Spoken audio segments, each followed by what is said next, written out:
When it comes to heart health, cholesterol gets all the attention.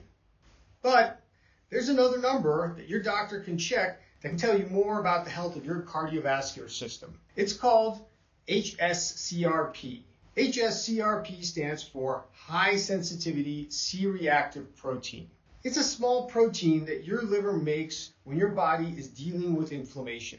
It's a signal that inflammation is there and it can continue inflammation once it's started. But here's the key. Inflammation quietly damages the lining of your blood vessels and makes the arteries more prone to cholesterol-rich plaque developing. When we measure C-reactive protein, we're looking for subtle signs of inflammation that basic blood tests can miss.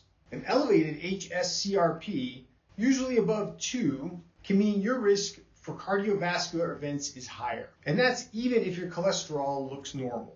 This makes it a powerful partner test alongside a standard cholesterol profile or even something like apolipoprotein B. Atherosclerosis is the buildup of plaque inside your arteries. And it's not just about how much cholesterol there is, it's also about chronic inflammation that weakens the resilience of the lining of the blood vessels. Once that lining is weakened, it allows plaque to form. And once there's plaque, it's also about how angry and unstable that plaque is. If plaque becomes inflamed, it's more likely to rupture and lead to a heart attack or a stroke. That's where hs-CRP helps us. It's like a smoke alarm for the inflammation in your cardiovascular system. So when is a good time to use hs-CRP? Well, hs-CRP isn't something guidelines say we should measure in everyone. Major heart and health organizations like the American Heart Association and the U.S. Preventative Task Force recommend it mainly for people who have calculated elevated 10-year risk of heart disease. In other words, when standard cholesterol, blood pressure, or other risk factors don't explain or give a clear history, that's when they recommend using an hs-CRP. And if, according to their recommendations, your hs-CRP is above 2 milligrams per liter, and that's confirmed twice, about 2 weeks apart, your cardiovascular risk is considered higher, even if your cholesterol looks okay. I think those recommendations are too conservative, and I believe hs-CRP should be tested alongside cholesterol levels regularly. And cutoff risk should be lower.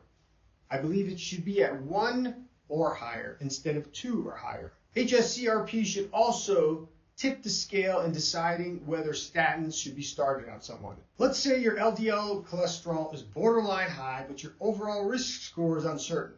If your hs-CRP is elevated, it tells your doctor that inflammation is present and your risk is higher than the cholesterol alone would suggest. That's exactly what the Jupiter trial showed. People with normal LDLs but elevated hs-CRP who took a statin had far fewer heart attacks and strokes than those who didn't. So if both your LDL and hs-CRP are high, guidelines are more likely to recommend starting a statin, not just to lower your cholesterol, but to calm down inflammation inside your arteries. Are statins the only way to lower your hs-CRP? Definitely not. hs-CRP is very dynamic, it isn't fixed, and you can lower it through lifestyle, regular activity, better sleep, a diet rich in anti-inflammatory foods like vegetables, omega-3 fatty acids, and managing your stress and avoiding smoking. Sometimes your doctor might recommend other medications or supplements that may also help lower your hs-CRP that are not statins. So if hs-CRP is not part of the dialogue with your provider, ask them to start checking it. It's one more piece to the bigger picture, and it will help catch silent risks before they become real problems. So remember, heart health isn't just about cholesterol, it's about inflammation too, and hs-CRP can be a marker that can give us direct insight into that process. If you like this video, hit like, subscribe, and tell your friends.